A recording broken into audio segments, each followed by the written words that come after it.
Assalamu alaikum students. Today we are going to start unit 3. Its name is variations. First we have to define ratio. What is the definition of ratio? A relation between two quantities of same kind, same unit is called ratio. Let's give an example. If A and B are of same kind, two quantities A and B of same kind, then ratio between A and B can be written as A ratio B or A upon B. It can be also described as fraction, where B should not be 0. You have to remind three things in this. Ratio has no unit because it is comparison of two quantities, so it has no unit. Order is very important in ratio. Like if first quantity is A, its place should be at the first position, and the second quantity should be at the second position, right? We cannot write A ratio B equal to B ratio A. Then the third thing is, in A ratio B, A is called antecedent and B is called consequent. And the most important thing, where in the fraction ratio A ratio B, B should not be equal to 0. Now come to the definition of proportion.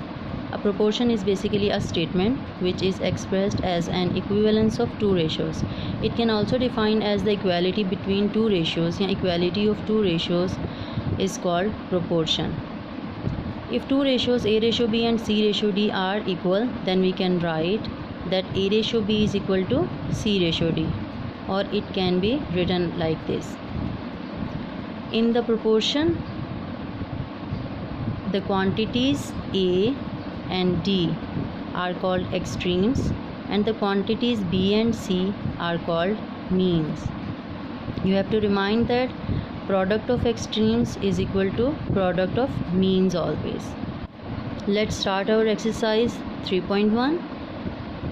What is written in the question? Express the following as ratio A ratio B and as a fraction in its simplest form. We can write ratio in fractions. Okay, now students, come to the question. What is in the part 1? That rupees 750 ratio rupees 1250. We have to find the ratio between these two quantities that are same quantities. Like both the quantities are showing the amount of rupees. So I told you that we can transform ratio into fraction. So 750 divided by 1250, 0 0 cancel, and then we got 75 over 125. After dividing and simplification, we got 3 over 5, and we can write the fraction into ratio form.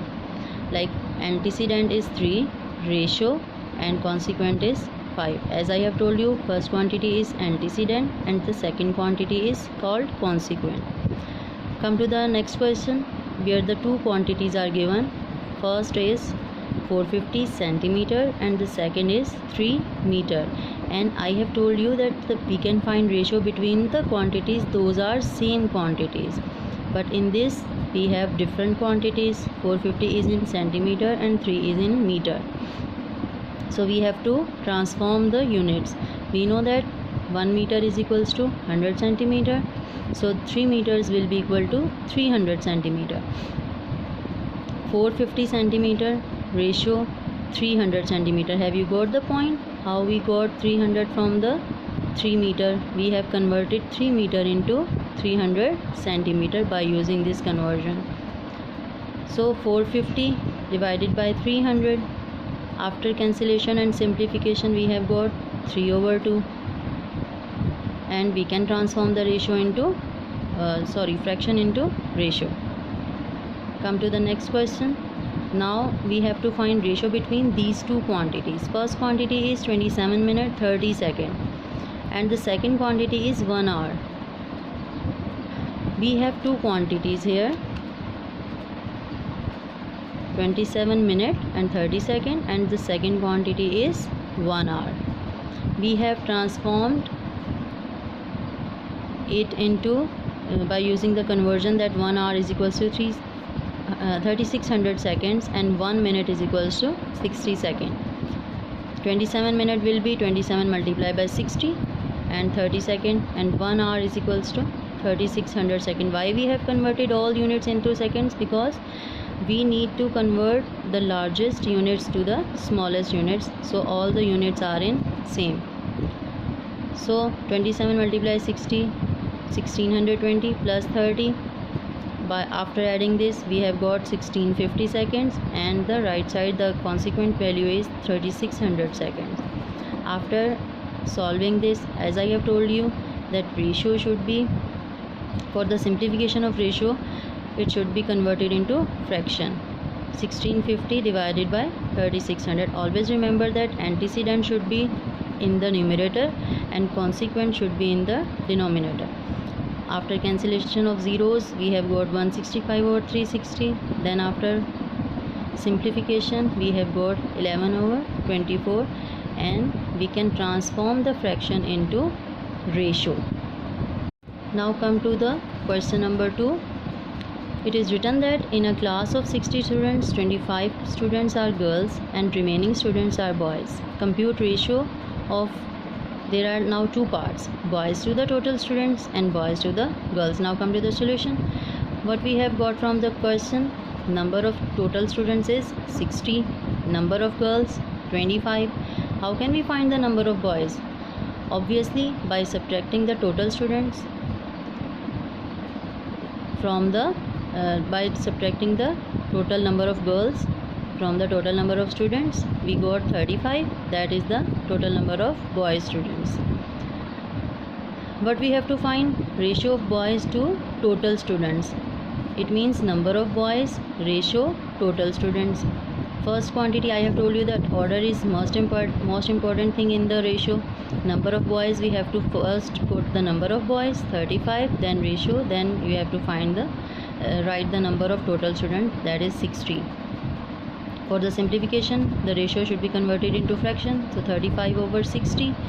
After simplification, I have got 7 over 12, and answer should be in ratio, so the ratio is 7:12.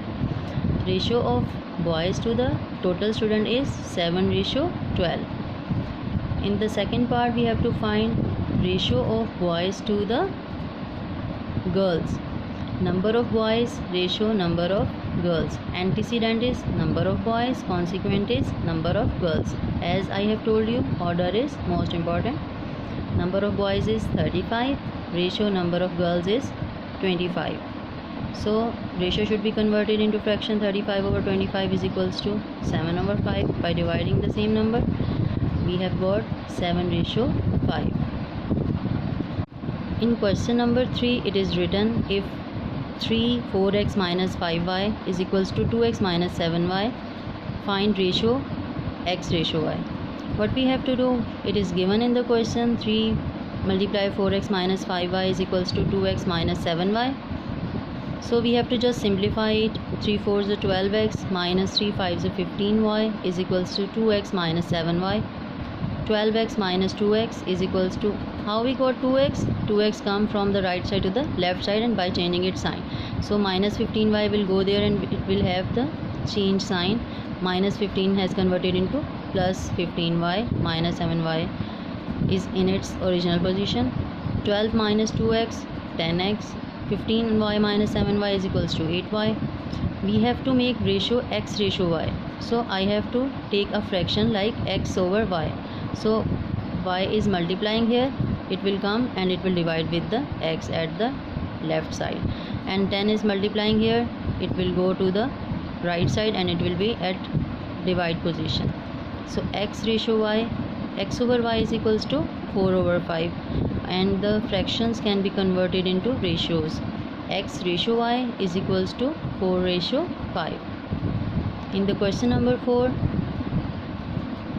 find the value of p if the ratios 2p plus 5 ratio 3p plus 4 and 3:4 are equal. According to the given condition, there are two ratios. One is 2p plus 5, 3p plus 4, and the second is 3:4. And we know that equality between two ratios is called proportion. As I have told you at the start of the lecture, that equality of two ratios is called proportion. And in proportion, we know that product of extremes is equal to product of means. And in the question it is given that two ratios are equal, so we are using the proportion.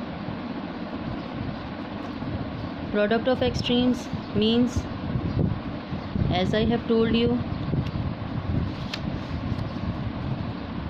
that the last quantities are called extremes and middle quantities are called means.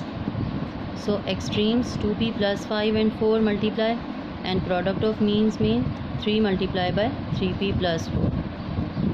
4 2 is 8p plus 5 4 20. 3p multiply 3 is 9p and 3 4 is 12. By combining the like quantities at one side, 8p minus 9p, 9p is coming from the right side and it has converted into minus 9p, plus 20 will go there at the right side and it will be change its sign, minus 20. 8p minus 9p we have got minus p, 12 minus 20 we have got minus 8. At the answer have sign of larger quantity. After subtracting minus sign at the both side, we have got p is equals to 8. And I hope that remaining questions, students, you can do by yourself.